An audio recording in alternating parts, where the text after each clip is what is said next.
7:19 de la mañana nos vamos a Quito, Ecuador, con Iván Flores, periodista de ese país, siempre dispuesto a apoyarnos porque Daniel Noboa, el presidente de Ecuador, dijo que el país va a recibir armamento, tecnología y entrenamiento de Estados Unidos para combatir la violencia. Además informó que espera armamento, tecnología, entrenamiento por parte de Estados Unidos para enfrentar a las organizaciones criminales que han desatado una incontenible espiral de violencia en las últimas semanas. Bueno, como se dice en béisbol, amigos, lamentablemente esto pica y se extiende. Iván, buenos días desde Caracas, un abrazo. Un abrazo desde Quito, Eduardo, un saludo a toda la audiencia latinoamericana de A Tiempo. Iván, incluso recientemente la más alta representación del Comando Sur ha visitado Ecuador y pareciera que todo va encaminado o encauzado a la declaratoria que recientemente hacía Daniel Noboa de una guerra frontal, bueno, contra la violencia. Oye, qué complejo luce esto en el horizonte, ¿verdad? Sí, Eduardo, cada vez que tú has tenido la amabilidad de invitarme a charlar con tu audiencia, yo te he indicado que desde Ecuador es cada vez notoria la altísima penetración de las mafias y el narcoterrorismo en instancias de la fuerza pública y del sistema judicial. Lo que estamos viendo es eso, es un episodio, ¿no es cierto?, en el cual por fin el Estado, de alguna manera, usa todos sus recursos legales y atiende esta grave crisis.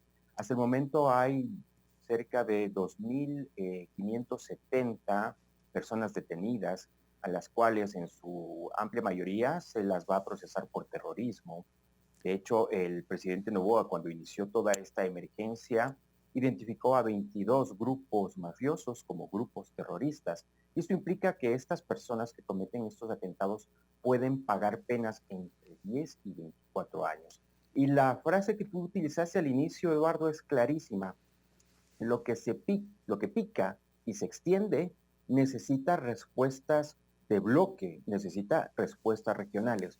Por un lado está la cooperación del SOCOM, ¿no es cierto? Además del ámbito de la cooperación técnica judicial, ¿no es cierto?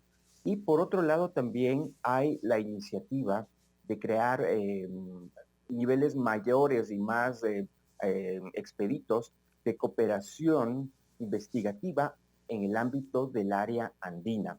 ¿Por qué? Porque todo esto es una telaraña, ¿no es cierto?, de procesadores locales de cocaína, ¿no es cierto?, que han penetrado y han tomado vastos territorios desde la frontera venezolano-colombiana, toda Colombia, todo Ecuador, Perú.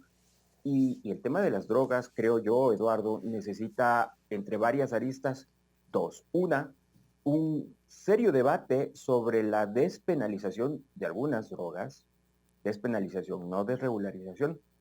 Y dos, respuestas regionales.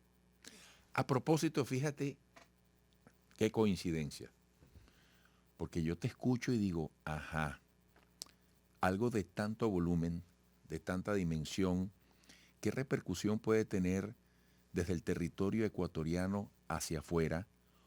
¿O hasta qué punto esta dimensión que padece Ecuador con la violencia puede estar influida por situaciones externas que se hayan trasladado para alimentar esta complejidad? Y Eduardo, quizás cuando hablas de lo regional no solamente estás hablando de lo fronterizo, pero es que uno se hace todas esas preguntas, ¿no?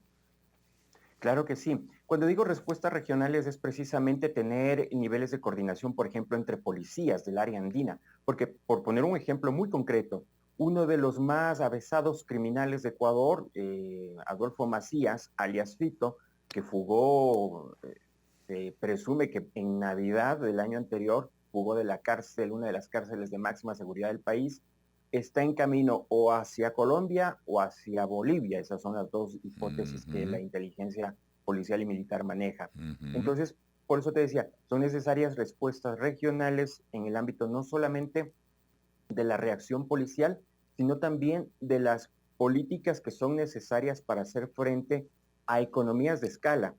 Entonces, ahí también involucra todo el aparataje regional, porque puede haber miles de ejércitos, Eduardo, Ajá. atacando a las narcoguerrillas, a los narcoterroristas, pero si no se desbarata su Ujú. corazón financiero, es decir, los delincuentes de cuello blanco, ¿no es cierto?, que se prestan a lavar el dinero sucio de las mafias, pues estos problemas van a continuar.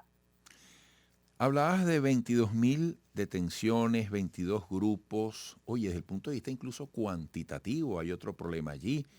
Yo estoy apreciando imágenes, bueno, con mucha gente detenida en el piso, esposada, con las manos en la nuca. Oye, esto es un gran reto también para el Poder Judicial, sistema penitenciario, carcelario, en sus capacidades.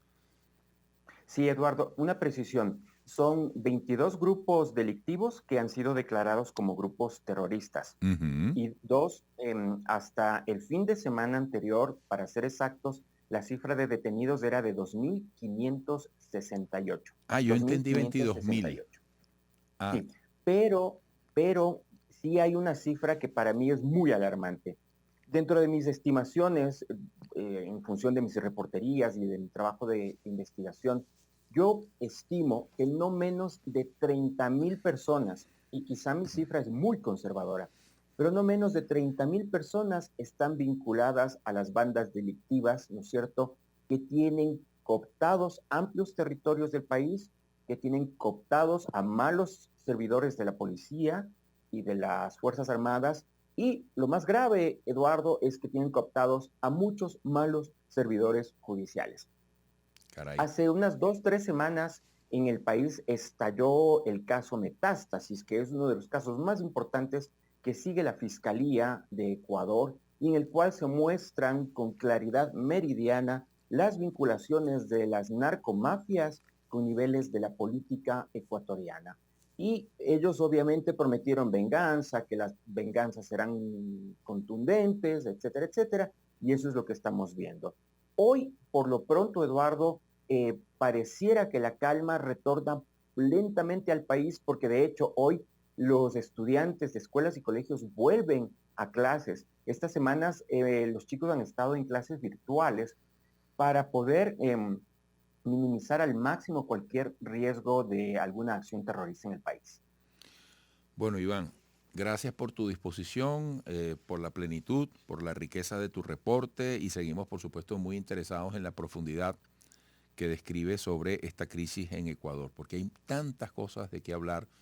Yo me pregunto sobre la vida de un Ecuador pujante, un Ecuador potente en distintos rubros de la economía, de la capacidad de producción, cómo puede coexistir con todo esto eh, que definitivamente le causa tanto daño a la salud de una sociedad.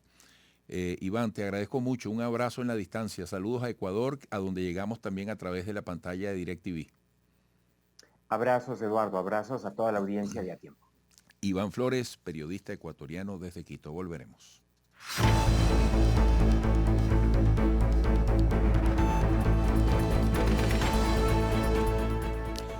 Amigos.